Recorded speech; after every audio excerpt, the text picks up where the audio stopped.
Hey everyone, welcome to Nanabun World, the 27 fan podcast. This is episode 3. I'm back as your host, Matt, and joining me for the first time in Japan is Tzion. Yeah, it's good to be here. Yeah.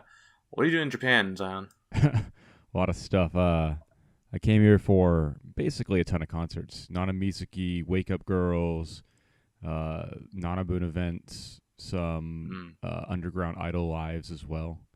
So, wow. You're here for like 3 weeks, a month, basically? 3 weeks. It's about half over now, Yeah, okay. so. Alright, well.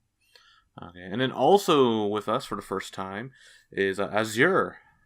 Hello. Azure, real quick, just tell us about yourself. Where are you from? What do you do? How did you discover 27? And who is your Oshi in the group? And if your Oshi is Sally, who is your second Oshi? Okay. So I'm from Los Angeles. I found 22/7 because I used to follow Sally back in her Instagram days, and she was gone after she posted about going into the real world and doing going after her dreams. And then somebody on Facebook posted about 22/7 and how they found how Sally is going out there and chasing after her dreams, and I was like, okay, I guess I'll support her. And yeah, that was about it. And yeah, my Oshi is Sally, but my other member that I also like is Chiharun. She's so cute. Yeah, it's cool. Yeah, so I guess that's really cool that at least you know her, you know about Sally before she became Sally, or she really changed much since becoming a member of 27. Yeah, I feel like she's changed a lot, but probably she has to maintain an image as well, kind of. Mm-hmm. Yeah. Which seems like she doesn't really do that very well either. Yeah. Yeah. As evidented by their appearance this last weekend at Anime Expo in Los Angeles, which that's the big reason why we have you on the show today, Azure, because you went there. Yeah, it was so crowded. So how was it? I'm pretty sure most people were there for Sally, but I don't think Aniplex anticipated that many people would show up for them, because she basically broke the booth, kind of people would try to shove into that small space, and then Crunchyroll's booth is right next to it, but and they get chased away by Aniplex, so then people would go to Crunchyroll to watch it, but then Crunchyroll didn't want people to just stand there, so Crunchyroll had to clear people out as well and stuff. So yeah, and eventually the security guards got tired of chasing people out, and yeah. But then they would periodically do it after there's enough of a build up. So yeah. Okay. Yeah. How many? I guess that little small stage area. About how many people did it fit? I guess it was probably 100, less than that. Less than 100, maybe 50 or 70, maybe. Yeah, they definitely could have planned better on that one, huh? Yeah. But yeah, I think that was the event that got the most attention. So whenever I passed by it, it wasn't always that crowded. I mean, Sally had already cracked 30,000 Twitter followers by that point. Yeah. They had to expect that there would be a huge turnout for somebody who had instantly jumped up to be such an anti-Twitter sensation. Internet fame, yeah. Yeah. And especially because most of those followers are all from the U.S. or a good chunk of them from the U.S. Los Angeles area. Mostly foreign, at least. Yeah. But I guess we did see some videos and pics from the event. Yeah, it definitely looked like it was kind of a bit of a unorganized mess. Yeah. But yes, you saw one or two of the shows, did you see all the shows? I went to four of them, I think. Okay. Yeah. I wasn't able to. Okay, the first one, it was me and her friend chasing her down. Okay. Couldn't get inside the booth. Yeah. Oh. And then I went to the ones after that, and then I missed one of them because I was late, and the other one I missed because I was kind of lazy to go, because it's so much work to have to sit there for an hour or to like get there early, and then you have to like shove your way into the crowd. So Yeah. yeah. Yeah, it's like the con panel experience. Yeah. It's not that. Oh my You spend God. more time waiting than actually at the event. Line Yeah, con. basically. Yeah, line con. Con. I love paying $200 for line con. Yay. Yeah. I guess real quick, just what was like the stage show? I guess what did they do? So they came out and talked. Showed some videos. Yeah. I guess like the big thing yeah. Go ahead. It was kind of like introducing them at first, and then they all tried to speak English, and then they like talk about what they're about, and then they'll show like the song, like one of their like singles, and then there'd be like a Q&A session, and then you play like rock paper scissors to win a poster. Yeah. That was basically it. Did you win a poster? No. Unfortunately. Did you like get like close, or like how did you get eliminated in the first round, or was it? I got eliminated after like 1 or 2 rounds. Oh, okay. Yeah. Very cool. I guess like the one big thing that came from that event though, that's when they did the world premiere of the day 4, the character teaser trailers. Oh yeah, I wasn't there for that. Oh really? Yeah. Well, I think they did it every stage show day. It's like this is the world premiere, and they did like it's the 4th time they still did it. Oh. I see. Yeah, but did you get a chance to even see it just on YouTube or whatever? Yeah. After the fact. Okay. And then the last stage show they did, they showed like all 4 days. Oh, okay. Yeah. 1, 2, 3, 4. Okay, that's cool. Yeah. Yeah. So like day 4, I guess it was the one with Sakura and Reika, which are Sally and Chiharu's characters. Yep. You guys got any thoughts on that? What do you guys think about it? I liked it. Cause I'm like, I guess like usually I mean like Sally sounds like a lot more professional. Cause like even on her YouTube channel, like I still hear Sally and stuff. But then like when I was watching like that video, like the 4th day, I didn't really like hear Sally. I heard Sakura. Does that make sense? So yeah. Yeah. How about you, Tzion? I actually still haven't watched it yet. Oh, really? It came out. Okay, it Big came out fan. it came out while I was at the Nanamizuki live, and I've been very busy ever since. So no, I haven't. I actually downloaded it. I mean, I was the one who ripped it for the Discord channel, but I haven't watched it yet. Hadn't watched it in a while. It's just I had time to rip it, but I didn't have time to watch it. It's hard to watch things in Japan, you know, because you're always like on a train or somewhere where you can't just like watch stuff. Well, yeah, if you don't have like a cell phone or like data plan, SIM card or whatever, it's pretty tough. Because like Wi-Fi, there is a Wi-Fi, but it's like not. Yeah, it's not great. Like the everywhere, free Wi-Fi. Yeah, at least. Yeah, you have to like log into it and stuff. It's weird. Yeah. I thought it was cool. I guess it's like, at least I'm kind of biased because I like both Sakura and Reika, or at least the character, the seiyus. So I liked it. It was cute. I guess there's a bit of a fan service moment. I kind of want to know, like, so on the video, I've seen parts of it. I guess it confirms that like in the show, they're like an idol group, because we weren't really sure, right? Like. How did they form together or whatever? Yeah, well, because we weren't really like we don't really know a lot about the plot and the characters and even really the setting. Like they all have different uniforms, right? Like school uniforms. Some of them we've seen like in school together, and then eating together, and then on the train together. Which none of those are like idol activities. So this was the first video that had like them in an idol setting. Like in a practice studio, right? To where they're like professional idols and not like a school idol thing, as opposed, like it's they're not like amateur idols or just girls who sing or whatever. So I think the video does give us a little more about the setting in that respect that we didn't have before.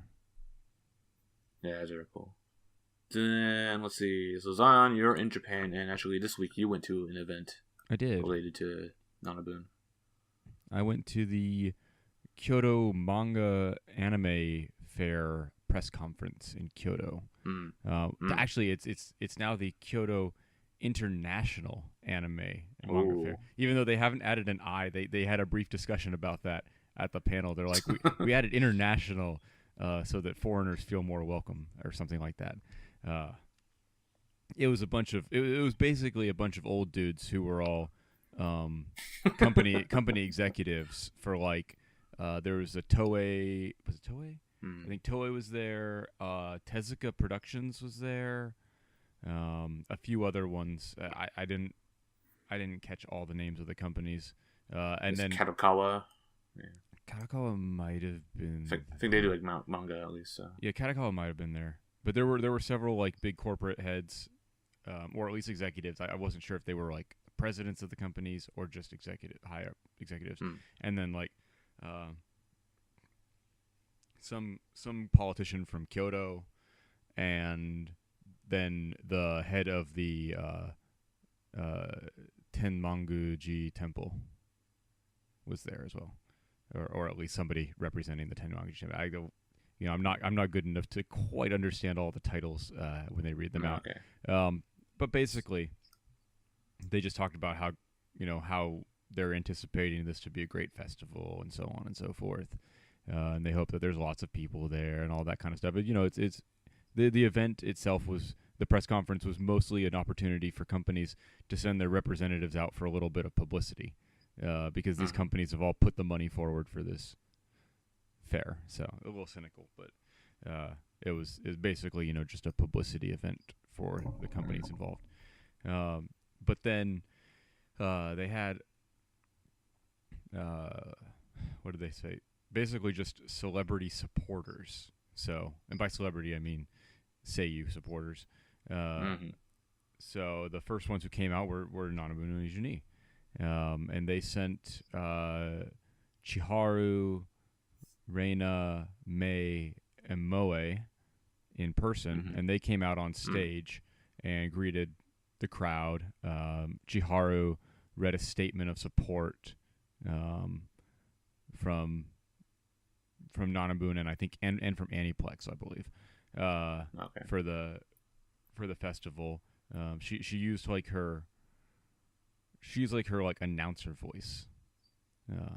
Chiharu's got like a great like strong projecting voice that she can pull out when she needs it.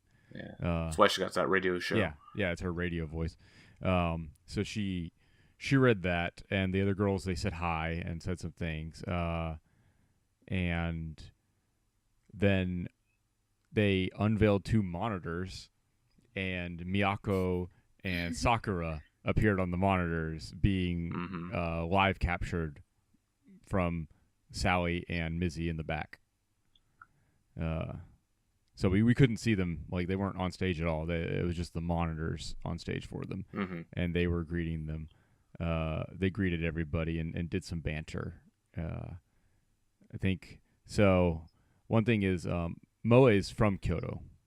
I don't know if she's from Kyoto City, but she's from Kyoto, like the Kyoto area. Yeah. And so she was talking about how, like, she's so happy to be coming to Kyoto and whatever. And then Mizzy, as Miyako, like, pointed out that she's from Kansai too, and like she's not gonna lose like to Moe as a Kansai person. So that was fun. And then it was nice. I mean, I would have liked to see Sally on stage as Sally, but it is nice to see Sakura, and obviously they're working on Sally's image as Sakura a lot lately. So I think they're going to continue to bring her out in virtual form at things for the foreseeable future. And that's about it for them. After they spoke, they had, what was his name? A male Seiyu, whose name... Kajiyuki? Is it Kajiyuki? Kajiyuki, that was it. Yeah. Okay. So, and he wasn't there in person, but he had an audio statement that they played from him. Oh. So it was just an audio recording. Did he show up at all? No. No. Oh. No, it was literally just an audio recording of him. So, wow. Yeah. Interesting. I'm just saying, I guess who does he play? Forgive me for being like a non-Seiyu anime fan. He played Eren from Attack on Titan and also Todoroki from My Hero Academia. All right. He plays a lot of protagonists. Okay. Yeah. Okay. He was also at AX, and I think people were lining up in the middle of the night to get the ticket. Oh God. Yeah. Well, I did that last year for Chihara Minori, but okay. So yeah, that was that, and then after they did some more like it was super hot out, by the way, and this is outdoors, right? It was outdoors at the temple, and like we had to get there pretty early. I got there just after 9, and I got ticket number 50, and I think they gave out.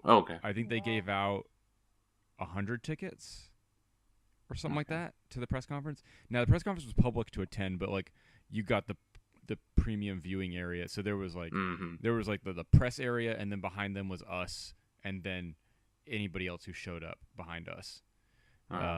So and I snagged an okay spot. I was at number 50, so I couldn't get in the front row, but I got an okay spot along like the barrier fence to where you're off to the side.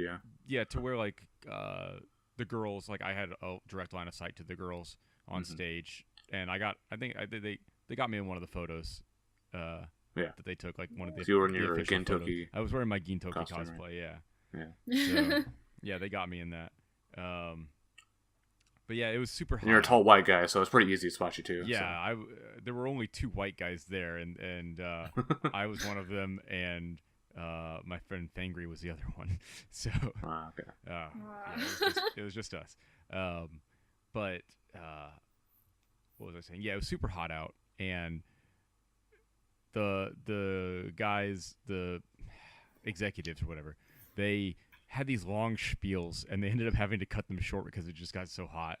And then and then they did this bizarre. They're fanning thing. themselves the whole time. I don't know if I mentioned this to you guys yet, but they made the girls start reading the schedule for the actual festival.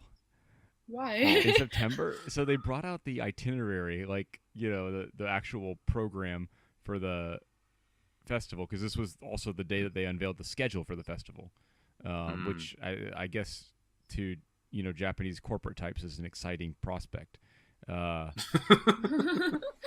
But they brought it out, and they literally just had the girls read the list. So poor Chihara was sitting there, and she just started. She was like, 8 a.m. this event, 8:30 a.m. this event, 9 a.m. this event. And she just sat there and read this for like 3 minutes straight, and then they moved on to the next page, and they handed it to Reina. And oh my God, it was so bad. Like, everyone was like, why are they making them do this? And about halfway through, I think it was still when Reina was reading. About halfway through, when she was reading, the MC for the event was like, "All right, for other events, check the website."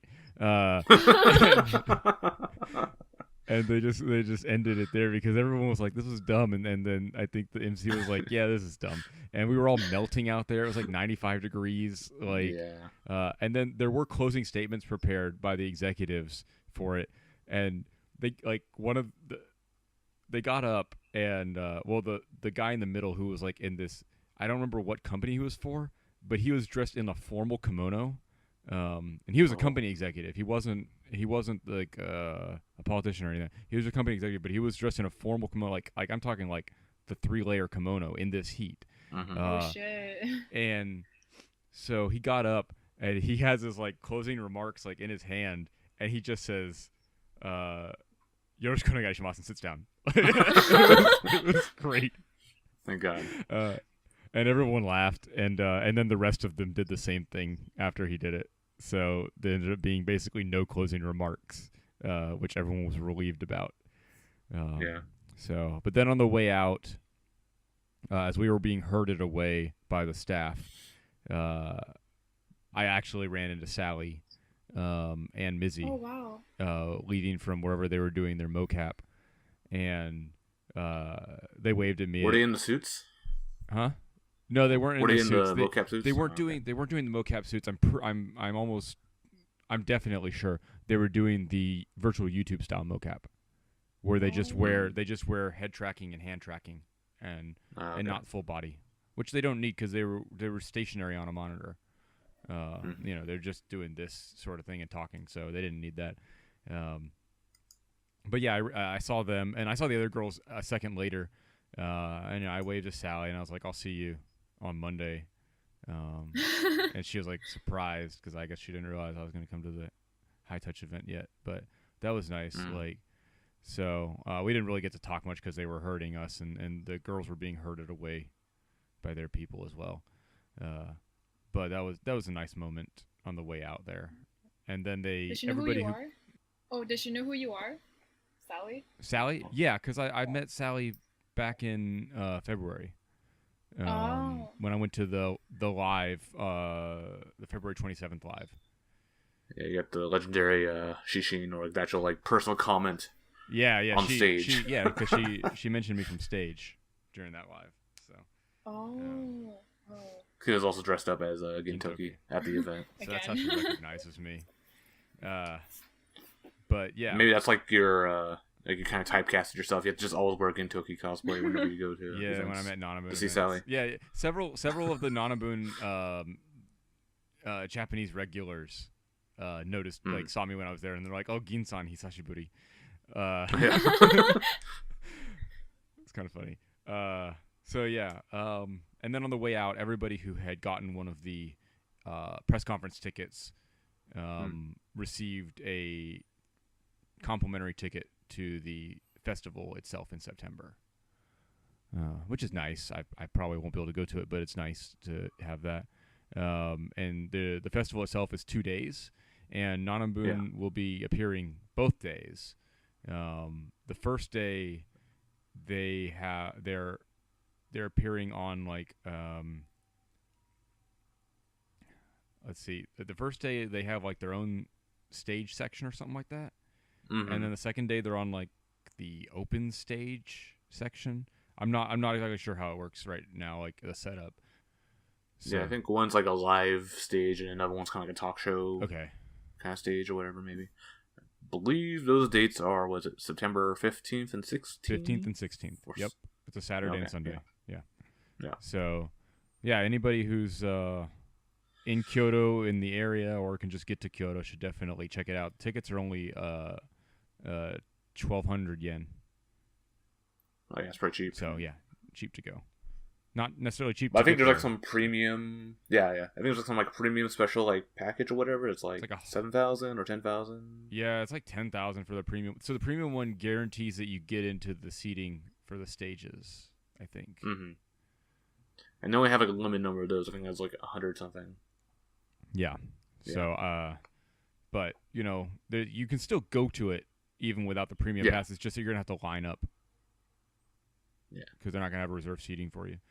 So, yeah, I definitely encourage anybody to go. I mean, it's not just gonna be Nanabun, right? There's gonna be a ton of acts there. There're gonna be lots of seiyuu there, lots of manga and probably light novel authors as well. So probably a great event, I think, given how much support it's getting from the major industry players. Yeah, very cool. Okay, and then next we got like kind of a recurring. This will be kind of a recurring feature, I guess. Is talking about the 22/7 Keisanchu, Nanabun no Nijuni Keisanchu, the TV show. So first 2 episodes have aired. Did either of you guys catch? I was on the train last night when it aired, so I haven't gotten to watch it yet. There is like a ripped like raw file on the Discord channel. Yeah, so I'll have to check it out. You guys can catch it. How was it? Part of the first episode. Yeah. But what'd you think? It was pretty cool. Yeah. Well, we haven't, we hadn't recorded a podcast since before the first episode aired. So talk about the format a little bit. Yeah. So basically, they're like in a digital stage, and there are 2 real life MCs, 2 real life hosts hosting the show. And then on one side of the stage, you have 4 of the members like in mocap suits, but like you only see like the full CG motion capture versions. And on the other side, there's the other 4 members, the other 4 characters, and they're literal cardboard cutouts with the members talking through them. And so it's kind of goofy looking. A little surreal, huh? Yeah. And basically just doing I guess the current feature they're doing with the show is like a Jigo Shokai PR Doga. So basically it's them like promoting something that they're interested in or some place they went to. And essentially it's the member going to these places with like a GoPro attached to their head. And then it's like you see it from their perspective. So I think like for Kanai, she went fishing or something, went to like a fish market and like was cutting fish. She had to catch her own fish and then she had to like slaughter it. yeah. Got it and everything. Yeah.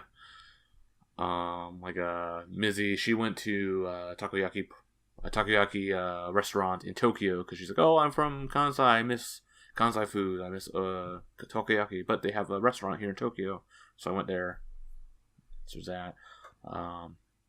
Yeah, so that kind of thing. And then like yesterday's episode, I guess I'm not sure if I'll spoil it for you guys, but it was actually pretty funny. What was it? May went to a rabbit cafe and chased around rabbits, which is really cute. That's so cute. Probably the weirdest one was Nagumi into her segment, which was she's like, I didn't have a video, I didn't go anywhere. But here are some things about ASMR that I'm really into. So she did like a bunch of videos of doing ASMR. Really? Of like, here's like a plastic like bag of like I think lotion or whatever, and her just squeezing it and just like feeling it, and and then another one is like sponges, like rubbing sponges together, the sound I get from that, and then the other one was her like peeling a bar of soap like into very thin layers. Oh, and like Sakura is like, oh, it looks like cheese. And Nagamin's the one who said before she likes soap cutting videos, right? Yeah. Yeah, I think so. Yeah. She's so she's an interesting character on her own. Yeah. But basically, while they're doing these like location shoots or whatever, you also see like picture-on-pictures with the anime characters talking over it, and it's kind of like very weird, I guess, because it's like. Sometimes it's like a static character image, and then only their mouth is moving. So it's like this weird. Oh yeah. Very like, unsettling. I feel. I think I'm gonna appear on that show because for yeah. I'm kind of scared. Oh my god. So I guess you have to see like the kind of behind the scenes. I guess they do show clips of behind the scenes at the end of the show, but yeah. It's not for me because debut. Yeah.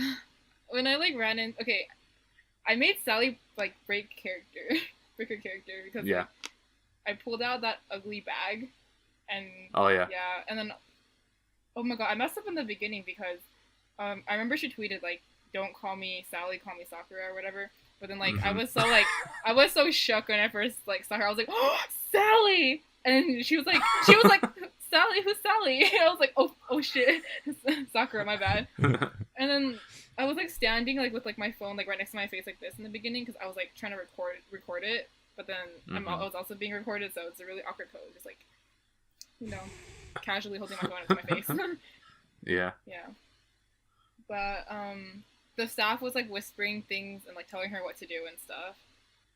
Yeah, I guess like you'll probably be popping up then. I'm gonna say maybe in a couple weeks or so. We'll see whenever that footage gets put onto the show. Yeah. Yeah, we'll see. Yeah, that should be cool. You'll be considered the most famous of the 27 fans. So how long do we think this show's gonna run? Yeah, that's a good question. It is like really like low budget and also super limited because it's only limited to like the Tokyo TV network. I mean, they are like re-airing it on like the Abema TV, which is like a online video streaming app, and then also on the satellite TV in Japan. But yeah, it's really limited, so I think who knows. I mean, is it going to be like one cour or like a season or something? Yeah, I mean, they haven't really announced, have they? Are they? No, they just said it's every Saturday. I guess they're playing it by ear, and I mean, yeah, since it's so low budget and it's all mocap, they don't really have to do much in terms of prep. So they don't really have to plan ahead as much. So I guess if it's popular, they might go for a couple seasons. I don't know. Yeah, which Which like seasons are like literal seasons Right. for TV shows in Japan, so it's like actual like this is summer season right now, so maybe they'll have fall season, winter season, or just like an ongoing sort of thing, which a lot of idol variety shows do. Just it's constantly ongoing. Right. Looks interesting. Recommend checking that out. There are like streaming sites. One of the members of the community, Negiko, he's like ripping it, doing Chinese subs, and I think also going to do English subs later. So if you're looking for that, I think he has them somewhere like on Bilibili or one of those weird because if you put them on YouTube, definitely going to get busted, so we can't put them on there. But yeah, get in the Discord, you'll definitely be able to find them. Right. We can send you. Yeah. Okay. So then some news. I guess the first big news was is the first reveal of Rikaisha, the third single. This was premiered on Chiharu's radio show, and which also like the Keisanchu like is also limited market. Like you can only watch it locally, like in the local area, which I think was like Yamagata, which is like somewhere in the middle of nowhere, Japan. So you got to pay premium if you want to listen to it properly, or find other means of listening to it. So, did you guys get the chance to listen to it? Yeah. I did, yeah. Yeah. What do you guys think? Do you like it? Don't like it? Neutral? Whatever? It kind of grew on me. In the beginning, I was like, it's not like my type of music, but then the more I listen to it, like, the more I, like, appreciate it.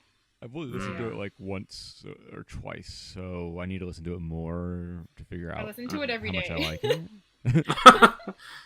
Morning ritual? Yeah. I listen to it when I'm, like, driving to work. Yeah, normally I listen to music when I'm driving, but I haven't been driving for the last week or two because I've been here in Japan. So my music time is like, and I'm not used to like wearing headphones while I'm in public. So I got to get used to like listening to music on the train. It's not something I usually do. So yeah, I'm always wearing headphones because like right. I mean, most people are. It's just not something I'm used to doing.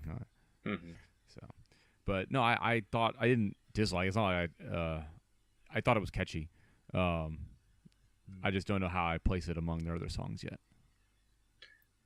Yeah, definitely like it was as you said, it's definitely like had a grow on it. It's like at first I'm like, okay, it wasn't like offensive, you know. Yeah, yeah. But it didn't like I wasn't in love with it immediately after hearing like it was with Shampoo. Oh yeah, yeah. I really like Shampoo. Yeah. Do you know what the song's about? I can't really like understand like all the lyrics. I understand like parts of it, but like not all of it. Yeah, and also like it was like this weird radio rip, and it's kind of like not the best quality to hear it, so it's kind of hard to hear it exactly. Yeah, it'll be nice when the single actually comes out. Yeah, or a music video, which also I guess they did show off. Like they have new costumes, new art for the characters. Right. Like kind of a white looking.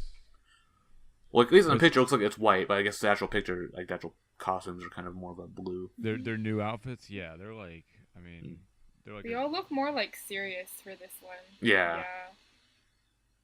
And even the song is like actually more of on a serious end. Like I think the general idea a lot of people had, like, oh, it sounds kind of like a Keyakitaka 46 song, which is kind of just like kind of serious sounding, kind of like fight style battle anthem kind of song. Like shit's getting real. Speaking of their new uniforms, yes. Like their new. Are you guys familiar with seersucker? No. It's a type of fabric that's worn a lot in the South. Well, I don't say not really a lot anymore, but it used to be worn a lot in the South. It's kind of old fashioned nowadays. But their new outfits have it's like a pale blue striping, like a blue gray striping on white. And it looks just like a seersucker outfit. Like traditionally you wear a seersucker suit, but they have like shirts and stuff made out of it too. It's kind of funny when I first saw it. I was like, are they wearing seersucker? And it's like no, but it just looks like that. Interesting. So, which to me gives it a very summery look, because seersucker is like a summer fabric. Okay. But yeah, I like the new outfits. They're I don't know, they look more casual than the previous outfits. So yeah. I don't really get like the white bib part. If you want to call it that. It's all like buttoned down, yeah. The white bib. Has kind of like a pajama vibe going to. It's like all buttoned down away from the top to the bottom. Yeah. The skirt. But I don't know. I like it overall. It's good colors. So, bit of a departure from the previous, uniforms. Yeah. I guess as Jared said, it probably looks like it'll be a nightmare for cosplayers to do. Yeah.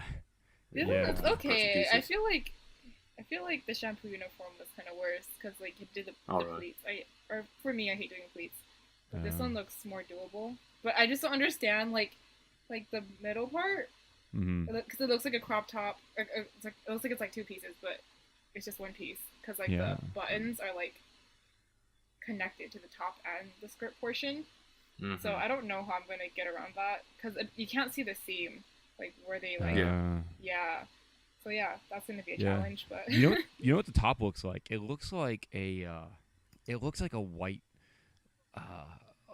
collar formal shirt.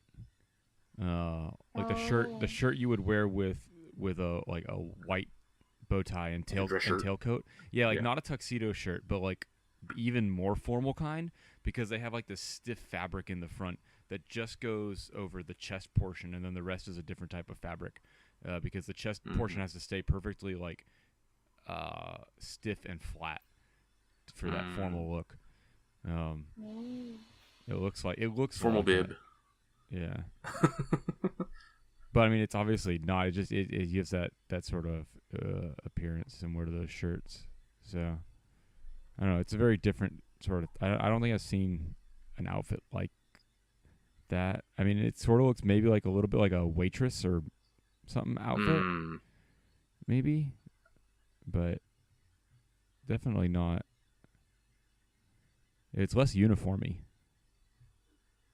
than what I'm used to seeing, right? Like less school uniformy. I don't know. Yeah.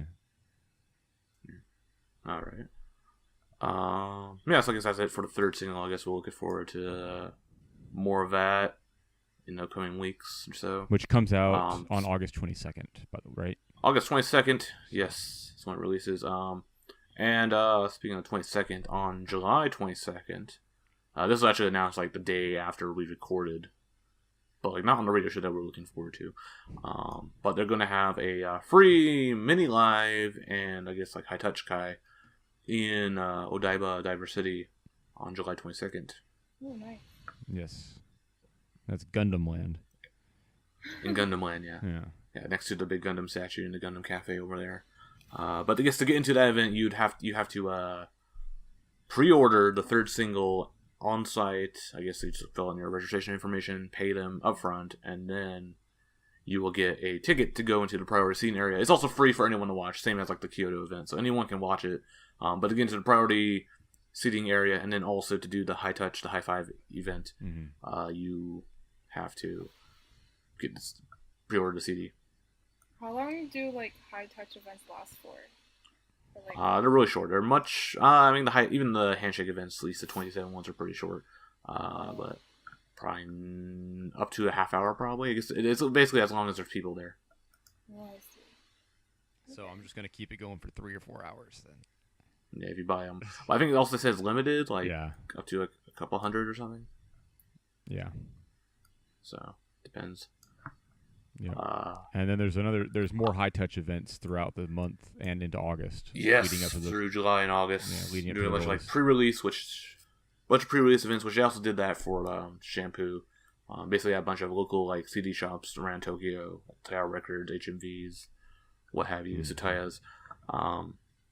Same deal. You pre-order the CD there, and then you get a ticket, and you get to watch, which they've said is like an improv stage event.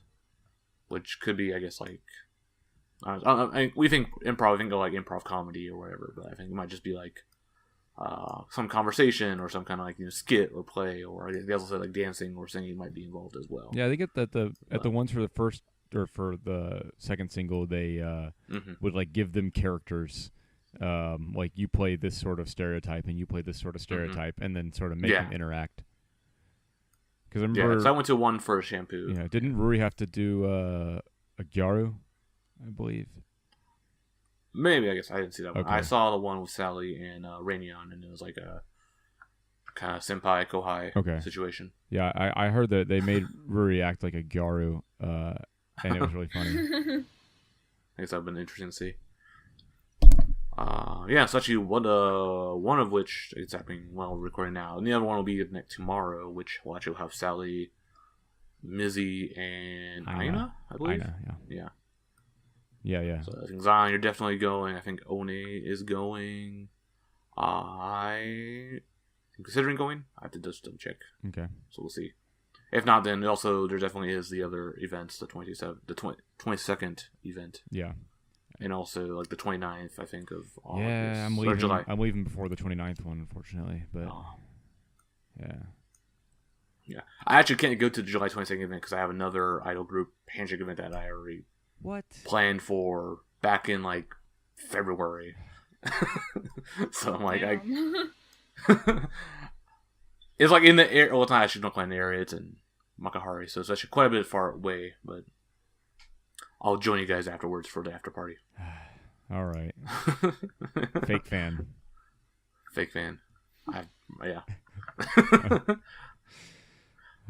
Okay. Yeah, so just a bunch of events going on, kind of small scale events. Okay, I think that'll do it for the news. I don't think you guys can think of any other announcements or news that happened. No, I don't think so. Not yet.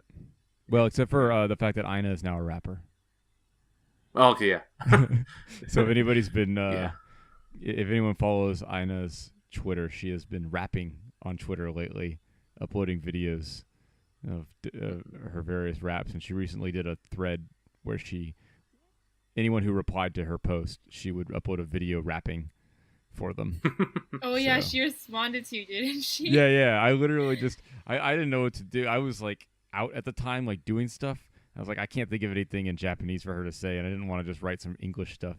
So I just literally said rapuse. And so she did this like little short rap where she was just like, yo, rapuse. Or something like that. It's adorable. It was really cute. Yeah. Okay, then I guess we'll move on to kind of more of a deeper discussion, which is talking about like 27 going abroad. So, as we just talked about before, they went over to Los Angeles for Anime Expo. I guess, do you guys think do you think it was worth them going over there? Yeah. For this event? Do you think they did a lot of good? I think it was worth it. Like, a bunch of new people joined the server, right? And like, and like, it was like I guess that like, it kind of brought 22/7 like overseas, or like literally, but like, more people know about them now. And so, when the anime comes around, I'm pretty sure, like, more people will watch it because they've heard of it and stuff. Right. So, yeah. And Sally's, I mean, like, with like, internet fame and, I guess, virality, you have to be very quick to jump on any internet momentum that you have and take advantage of it, or else it'll fade pretty quickly. So it was smart of them to do this now when Sally's spiking on Twitter. And hopefully draw more Westerners into the larger Nanabun fandom. I think it was a good idea, and it didn't. I mean, I hope it didn't. It didn't seem to cost them that much. It's not like it was a huge expenditure for them because Aniplex was already going to be there, so they're just adding some stuff onto their existing booth. I think it was good, and I know Sally enjoyed it, so she got her hot Cheetos. Got her hot Cheetos, lost her wallet. Yeah, well, that's okay. She didn't enjoy that, but she. But there are trade-offs in life, like a lot of hot Cheetos, good and bad. But you get your wallet stolen or lost or whatever. Definitely just lost, I think. Oh, okay. Like, cause Sally.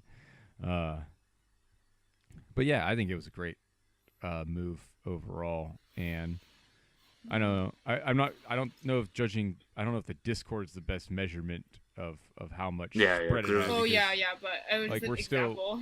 It's still pretty hard to find your way into the Discord unless you're used to that sort of thing. So, but hopefully more of the people, on Sally's Twitter will start maybe checking out the other girls, and start following Chiharu and Reina and Moe and everyone else. So, I don't think we're gonna see for a while the results. It's been less than a week, or it's been a week. Yeah. But I think that this probably did draw a significant number of people into at least awareness of Nanabun and the fact that they're not just Sally, you know. But I do know, like, at AX, like, during their events, like, people who weren't, like, actually watching it, like, they were passing by, they would ask, like, the staff, like, oh, what's going on? And they're like, oh, it's 27 Nano group. And people are like, oh, okay. So, like, people are hearing about it, and yeah, there's, like, a little bit of a hype, I guess. Were they selling merch at AX? No, I don't think so. Okay. But I saw people holding, like, the towels and stuff. Okay. So, you know, they got them somehow, which they bought them online or whatever. Yeah, you'd think that they would at least have been selling the singles, right? Like, I mean, yeah, that would have been like a really good opportunity. Right? Like there was there was one fan, Emo Potato, which I've met him a few times over. He came over to Japan, handing out free singles because he bought like so many because he's a big Aina fan. Oh, really? So he had like hundreds. I think he passed out like 100 in a day or whatever. They went out immediately because people were just. If they thought he was actually a staff member, I guess is what he told me. He was like, "Oh, well, thanks for the free CDs, yeah."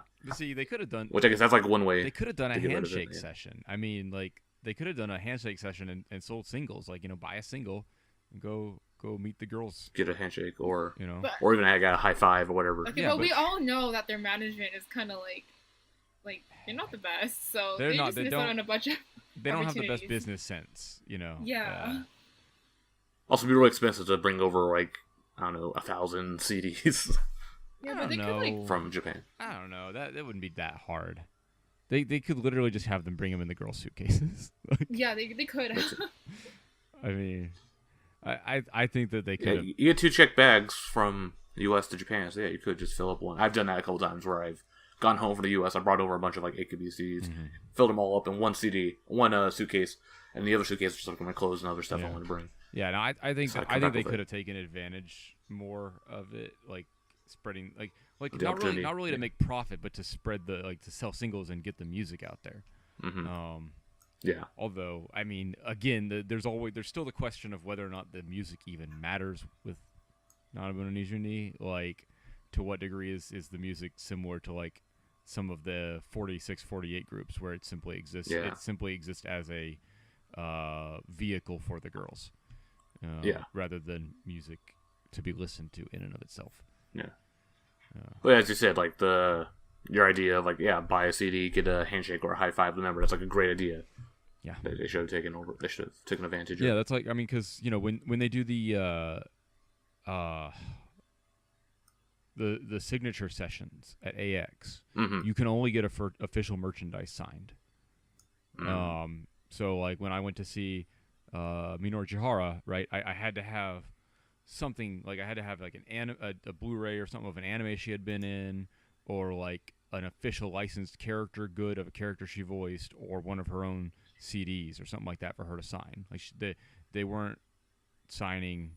Their companies don't allow them, and AX doesn't allow you to bring in like other stuff to be signed. So you can't just come in and like be like, oh, sign my, shirt or whatever.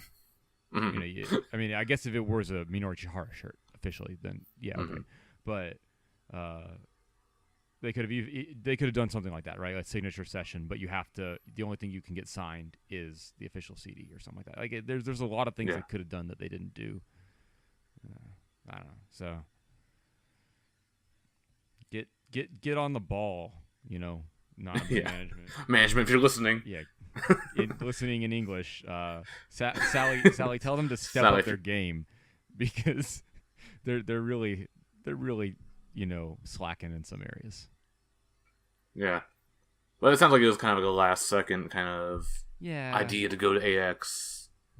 They said it was kind of like a reward for Sally getting over 10,000 followers on Twitter. Yeah, and maybe management doesn't really know what AX is. I mean, maybe they thought it was like. Maybe they thought, it's going to be like a few hundred anime fans in the U.S. or something like that. There's no way that this American convention can compete with something like Comiket. But they're wrong, obviously. So yeah, AX is like the largest anime convention in North America. So yeah. It's the third largest in the world too. So. Oh damn. I think the same weekend was also the Japan Expo in Paris, which also I think is like that's the largest biggest in the world. Okay. Oh, really? Yeah. Mm-hmm. Wow. Yeah, and I was like, the same. I think the same weekend. Yeah, the Paris Expo is the largest anime convention. I'm surprised it's not one in Japan. I mean, Comiket is larger if you count it. And they do it multiple times a year too. Yeah, it's like but winter but and Comicet's summer. not really an anime convention at the same time. Okay. So, yeah, Comicet's Yeah. it started out as just a doujinshi event. Now they do have corporate booths, but getting a little off topic here. But yeah, so yeah. but no, I think that it was Yeah. good that they came over. Hopefully they do it more. You know. Yeah. Do more. Hopefully- Go to other places. It's like going to Japan. They go to Expo Japan in Paris or Expo for whatever. sure. Yeah, a lot of groups go to that. They come to more American conventions like Otakon in Baltimore, which is SakuraCon in Seattle. No. well, okay. You can wish for that one, but for the big ones at least, they could go Dragon to Con. they could go to the San Francisco and New York comic conventions. Mm. You know, there's sometimes they have anime industry people at those. Not as many, but there's definitely an anime presence there. So I would like to definitely see some more U.S. outreach. I don't expect a U.S. Concert tour anytime soon, but No. but yeah, maybe at least like one trip to America a year would be nice. Really nice, yeah. Or even international. Like a lot of groups, they usually stick to Southeast Asia. So they go to Singapore or Thailand. But Nanabun has a Philippines. unique tie to America, so Yeah. Or at least English-speaking countries. I mean, maybe they go to Australia and they'll make Jared super happy and all the rest. They're gonna go to the other side of Australia though, and he's not gonna be able to get there. He'll find a way to do it. He'll make it happen. He's just gonna be. I just see Jared riding a kangaroo through the outback. He's like, I'm gonna get there, Sally. What do you think were some potential drawbacks of them going overseas? Or negative the points? fact that they did it when I couldn't be there, biggest drawback. Okay, yeah. I don't think there were any negatives on their part, really. Oh, no, it's cost, I guess. A little I mean, expensive. yeah, They only sent over 3 members. Okay, money, but that's plus. I mean, I don't think it's not that much money to go overseas, not to LA. So, $1,000 per person. Yeah, maybe I don't know. If there was something else that they had that week that they missed out on because of it, maybe I don't know. It didn't seem like there was anything else that they had planned for that week. So yeah, probably zero negatives in terms of opportunity cost. I don't think they. Yeah. I don't think they probably sacrificed anything in exchange for going to AX, except for some practice time, which is not a big deal because they have to do that for any event they go to. So yeah, it's kind of like a trial period. Yeah, it's like the trial period. They only brought over 3 members. So yeah, maybe next year they bring over all 11 or the biggest negative I guess was that they didn't bring Chiharu and Missy. So but then I would have been even more upset. I mean,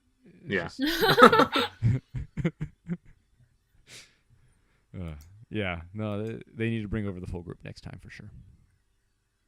Yeah, I think Sally was talking about it on stage that next time they want to bring all 11 members. But that's only if they're successful though, in America, kind of. Yeah. Assuming their anime comes out by then. Yeah. I really want to meet Chiharu. She's so cute. Yeah, I can't wait to meet her next week. Must be nice. I don't know when she's doing a high touch event. Actually, I need to check the schedule because I believe she's doing it the same days, but opposite slots. Either by slot 1 and slot 2 for the high touch. So I think so tomorrow Chiharu's got a tomorrow slot one in the morning. I think she has one tomorrow, but in the slot 1 where Sally's slot 2. I might go to that. I don't know. We'll see. It depends on how early I wake up. But yeah, I might go to. You have to wake up at least. Yeah. You have to wake up early to at least get the tickets. I think they start selling those at 10. Yeah, so I have to get there before 10. I don't know how many people are going to be lined up for those tickets. So we'll see. Yeah, it depends also if they buy multiples or whatever. Yeah. It could be like 5 people buying like 100 each or something. Yeah, like for Sally's problem. slot, I was going to buy quite a few, but for Chiharo's, I'll probably just buy like 3 or 4. I don't know. I mean, we'll see. Yeah. But yeah, that'd be good. What else is going on? Anything else? We just talked about. So overseas, good idea, everybody. Yeah. Yeah. Yeah. Want to see him do it more? For sure.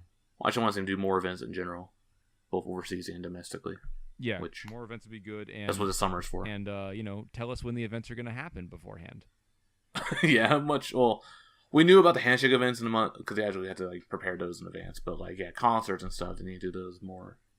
They still haven't. Is my personal grape because I still have a few tickets of the second single with those event tickets I used for the lottery, and I enter mine into the lottery. So, but like, I still have these tickets. I want to go to the high touch event for that. So, yeah, they haven't announced that, and they're already starting the third single. So I wonder if they'll just try to, hey, we forgot about that, or they're gonna like combine it with like the third single because they do that with AKB before. Like they'll combine multiple singles event tickets together so you can use them at both events at the same event.